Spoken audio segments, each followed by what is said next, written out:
Assalamualaikum warahmatullahi wabarakatuh. Di sini Waalaikumsalam. Waalaikumsalam di warahmatullahi sini kami akan melakukan pembahasan terhadap Turing mesin untuk tugas mata kuliah dari teori bahasa dan automata, yaitu dosen pengampu dari Bu Mutia Fadila. Dan di sini anggota-anggota dari kami yaitu yang pertama Ahmad Zaini, itu saya sendiri. Kemudian ada teman saya Andrino Syadani. Kemudian ada Fresley. Kemudian dan yang terakhir ada Habib Hibatul Mikail. Dan di sini untuk pembahasan materi yang pertama di sini akan dibawakan oleh Habib Hibatul Mikail. Oke, izin sebelumnya, sini saya akan menjelaskan definisi dari Turing mesin. Oke, yang bisa kita lihat dari slide pertama di sini, Turing mesin adalah mesin imajiner sederhana yang bekerja seperti komputer dasar. Mesin ini menggunakan pita panjang yang terbagi menjadi kotak-kotak sebagai tempat menyimpan data. Ia dapat membaca simbol di setiap kotak, menulis simbol baru, atau mengubah posisinya dengan bergerak ke kiri atau ke kanan. Semua tindakan mesin ini diatur oleh seperangkat aturan sederhana yang menentukan apa yang harus dilakukan berdasarkan simbol yang dibaca. Turing mesin juga dirancang untuk membantu memahami bagaimana komputer proses data dan menyelesaikan masalah secara sistematik. Langkah demi langkah, meskipun sederhana, konsep ini menjadi dasar dari komputasi modern dan menunjukkan bagaimana algoritma bekerja. Next.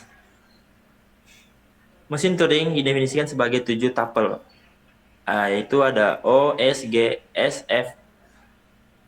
Itu simbol kosong, blank, dan ada seperti segitiga delta. Di sini ada Q himpunan hingga state. Kalau S alfabet input, G simbol pada pita meliputi pula blank. Kemudian ada S state awal, S IQ, B simbol kosong atau blank, bukan bagian dari S. Kemudian ada delta fungsi transisi dan F state akhir. Next. Biografi Alan Turing. Alan Turing lahir pada 1912 dan meninggal 1954. Adalah matematikawan dan ilmuwan komputer Inggris yang dianggap sebagai bapak komputer modern. Ia menciptakan konsep mesin Turing, dasar teori komputasi, dan berperan besar dalam memecahkan kode Enigma Nazi selama Perang Dunia Kedua, yang membantu kemenangan sekutu. Setelah perang, Turing mengembangkan ide kecerdasan buatan, termasuk tes Turing, untuk mengukur kecerdasan mesin. Namun, ia menghadapi diskriminasi karena homoseksualitas yang saat itu ilegal di Inggris. Turing meninggal pada tahun 1954 dalam insiden yang diduga sebagai bunuh diri. Kontribusinya di bidang teknologi terus dihormati, dan pada tahun 2013, ia menerima gerasi anumerta dari Ratu Elizabeth II. Turing dikenal sebagai simbol inovasi dan perjuangan melawan diskriminasi. Sejarah Turing mesin. Turing mesin adalah konsep yang diperkenalkan oleh Alan Turing, seorang matematikawan, ahli logika, dan kriptografer asal Inggris. Dalam makalah yang berjudul On Computable Numbers with an Application to the Einstein this Problem pada tahun 1936, makalah ini menjadi salah satu landasan utama dalam teori komputasi. Kemudian, sejarah Turing mesin. Turing ingin memahami dan menjelaskan, yang pertama, apa yang dimaksud dengan dapat dihitung. Ia ingin mengidentifikasi batasan apa yang dapat dilakukan oleh mesin atau algoritma. Yang kedua, bagaimana langkah-langkah manusia menghitung sesuatu dapat dimodelkan secara matematis. Ia menyederhanakan proses berpikir manusia ke dalam aturan formal. Dan yang ketiga, Turing mesin dirancang untuk meniru proses logis yang dilakukan manusia pada saat melakukan perhitungan manual seperti membaca, menulis, dan membuat keputusan berdasarkan aturan.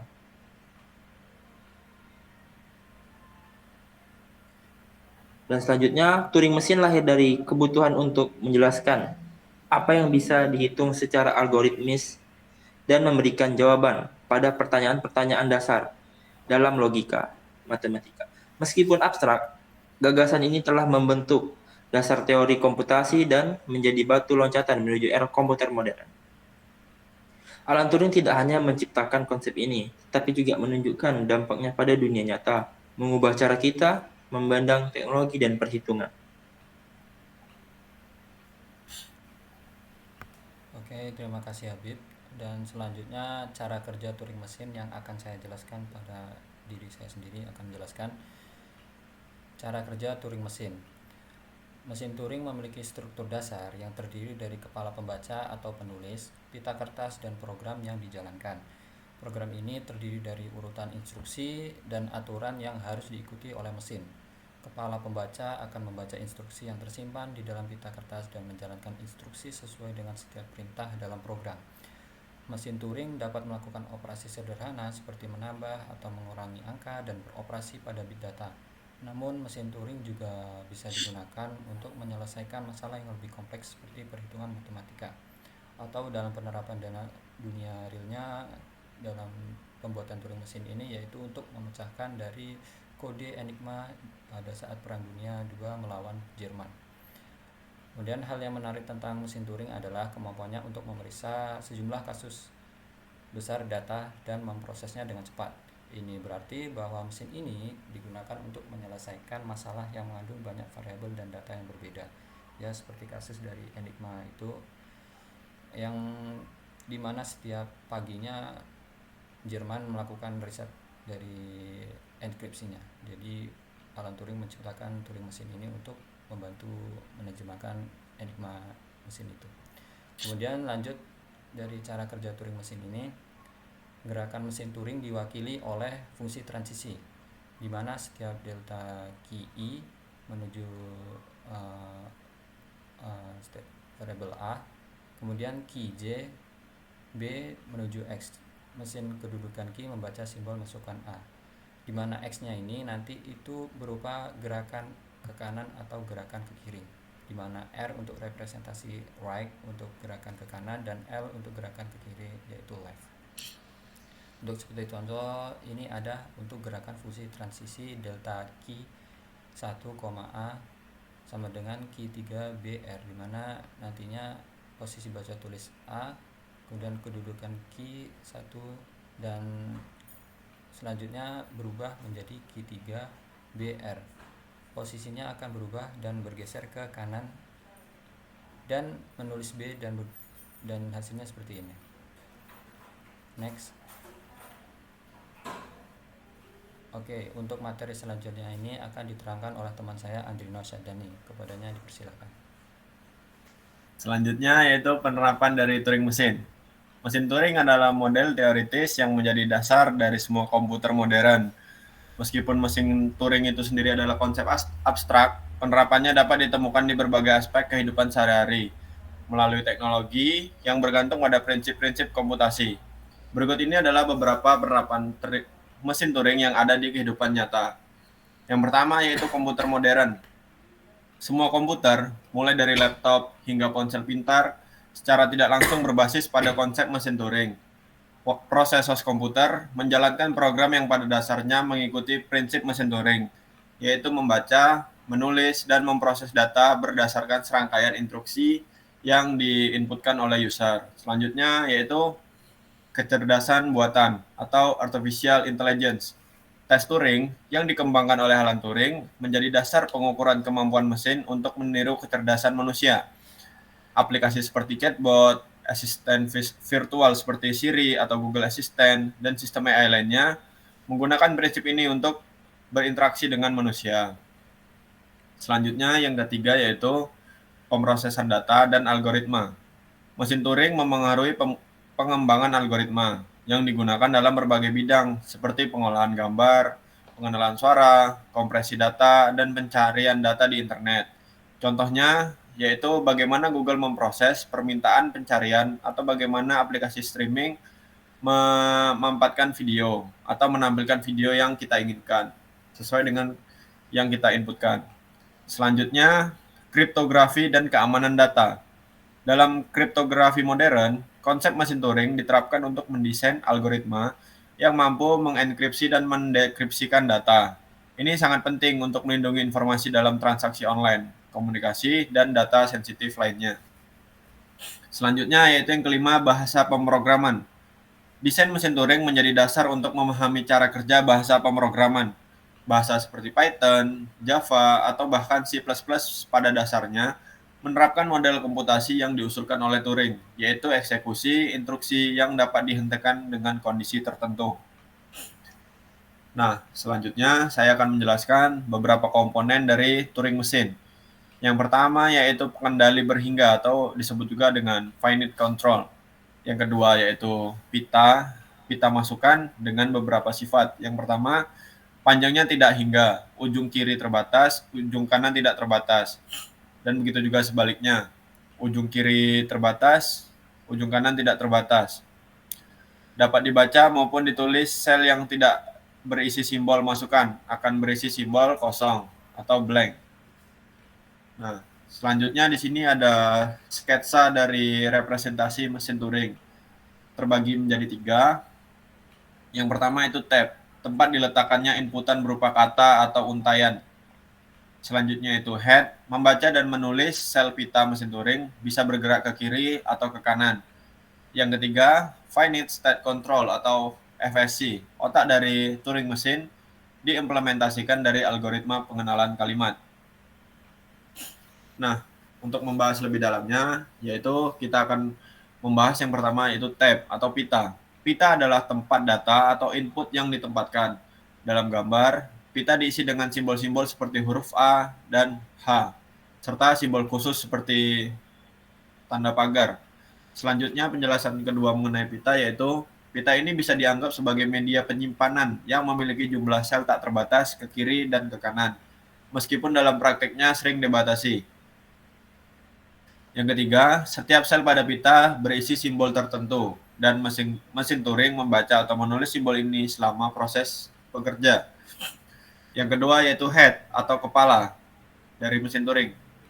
Kepala adalah alat yang bergerak di samping pita. Fungsi kepala adalah membaca simbol dari sel pada pita, menulis simbol baru ke dalam sel, dan bergerak arah ke kiri atau bahkan ke kanan sesuai instruksi dari mesin. Selanjutnya, jika kepala membaca huruf A, ia dapat diperintahkan untuk menggantinya dengan simbol lain atau melompat ke sel berikutnya.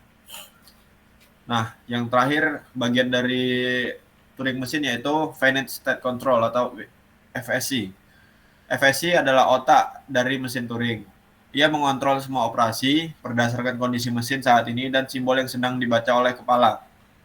Dengan algoritma tertentu, FSC menentukan apa yang harus dilanjutkan selanjutnya, seperti menulis simbol baru di pita, menggerakkan kepala ke kiri atau ke kanan, mengubah keadaan mesin ke kondisi lain. Dan yang terakhir yaitu, dalam gambar, FSC mempresentasikan logika atau aturan yang membuat mesin Turing dapat menyelesaikan tugas tertentu, seperti mengenali pola atau memproses sebuah kalimat. Nah, selanjutnya penjelasan kelebihan dan kekurangan akan dijelaskan oleh Saudara Fresley. Baik, di sini saya akan menjelaskan kelebihan dan kekurangan Turing mesin. Kelebihan dari Turing mesin yang pertama adalah konsep dasar komputer modern. Mesin Turing adalah gambaran awal dari kerja komputer. Semua komputer modern bekerja berdasarkan prinsip yang sama, yaitu membaca, menulis, dan memproses data. Yang kedua, sederhana tapi kuat. Meskipun komponennya sederhana, adapun pita, kepala pembaca, dan pengontrol, mesin Turing mampu memproses perhitungan yang rumit. Ia membuktikan bahwa hal besar bisa dibuat dari ide sederhana. Yang ketiga, yaitu membantu memahami batas komputasi. Mesin Turing menjelaskan apa saja yang bisa dihitung oleh komputer solvable dan apa yang tidak unsolvable. Ini penting dalam ilmu komputer untuk menentukan masalah yang dapat diselesaikan. 4. Model universal. Mesin Turing bisa dianggap sebagai mesin serbaguna karena menjalankan perintah apapun selama ada aturan yang jelas. Ini seperti komputer yang bisa menjalankan berbagai program. Yang kelima, fondasi teori komputasi, yaitu mesin Turing adalah dasar pengembangan dari tentang algoritma dan sistem komputasi. Banyak konsep modern seperti pemrograman dan kecerdasan buatan berasal dari ide ini. Adapun kekurangannya yaitu yang pertama, tidak praktis untuk penggunaan sehari-hari. Meskipun Turing mesin sangat berguna dalam teori, mesin ini sangat tidak efisien untuk tugas-tugas komputasi nyata. Mesin ini bekerja dengan cara yang jauh lebih kompleks dan lambat dibandingkan dengan komputer modern. Yang kedua, bergantung pada infinite tape atau pita tak terbatas. Turing mesin memiliki pita yang tak terbatas yang dalam kenyataannya tidak mungkin ada. Ini berarti bahwa meskipun secara teori bisa mengatasi masalah yang sangat besar, dalam praktiknya keterbatasan sumber daya seperti memori dan waktu akan sangat membatasi. Yang ketiga, tidak memiliki fungsi lain pemopresan. Mesin Turing hanya bisa membaca dan menulis pada pita dan tidak dirancang untuk menangani hal-hal seperti input, output, langsung, misalnya interaksi dengan pengguna, antarmuka, grafis, ataupun media lainnya, seperti yang ada pada komputer modern. 4. Tidak ada kemampuan untuk pengambilan keputusan yang cerdas. Mesin Turing tidak memiliki kemampuan untuk berpikir atau membuat keputusan cerdas. Ia hanya mengikuti instruksi yang telah ditentukan sebelumnya, tanpa fleksibilitas dalam menghadapi perubahan situasi secara dinamis. Yang kelima, ada masalah halting atau berhenti. Tidak semua masalah dapat diselesaikan dengan mesin Turing. Beberapa masalah tidak dapat dihentikan atau diselesaikan dalam waktu terbatas, seperti masalah halting atau apakah program tertentu akan berhenti atau terus berjalan selamanya. Kesimpulannya yaitu Turing mesin adalah konsep yang diciptakan oleh Alan Turing untuk memahami bagaimana sebuah mesin bisa memecahkan masalah atau melakukan perhitungan. Bayangkan, Turing mesin seperti sebuah mesin sederhana yang memiliki pita panjang atau seperti kaset tape yang dibagi menjadi kotak-kotak kecil. Di setiap kotak bisa ada simbol tertentu, misalnya angka atau huruf. Mesin ini juga memiliki sebuah kepala pembaca yang bisa bergerak ke kiri atau ke kanan di atas pita, membaca simbol di kotak tersebut, dan kemudian mengikuti arah yang sudah ditentukan. Aturan ini memberitahu mesin apa yang harus dilakukan berdasarkan simbol yang dibaca, misalnya menulis simbol baru, bergerak ke kiri atau ke kanan, atau berhenti. Mesin ini bekerja dengan mengikuti aturan-aturan itu satu persatu sampai selesai. Kesimpulannya, Turing mesin menunjukkan bagaimana proses perhitungan bisa dilakukan meskipun dalam bentuk yang sangat sederhana. Ia membantu kita memahami apa yang bisa dihitung ataupun diselesaikan oleh komputer jika sebuah masalah bisa diselesaikan oleh Turing. Kemudian akan dilanjutkan kepada moderator. Baik, terima kasih kepada Freshly yang telah menyampaikan materi tadi, dan itu juga berakhir dari presentasi kami terhadap pembahasan Turing mesin. Kurang lebih kami mohon maaf dan terima kasih, dan semoga bermanfaat atas apa yang kami sampaikan. Kami akhiri, wabillahi taufiq wal hidayah. Wassalamualaikum warahmatullahi wabarakatuh. Waalaikumsalam warahmatullahi wabarakatuh. Namaste.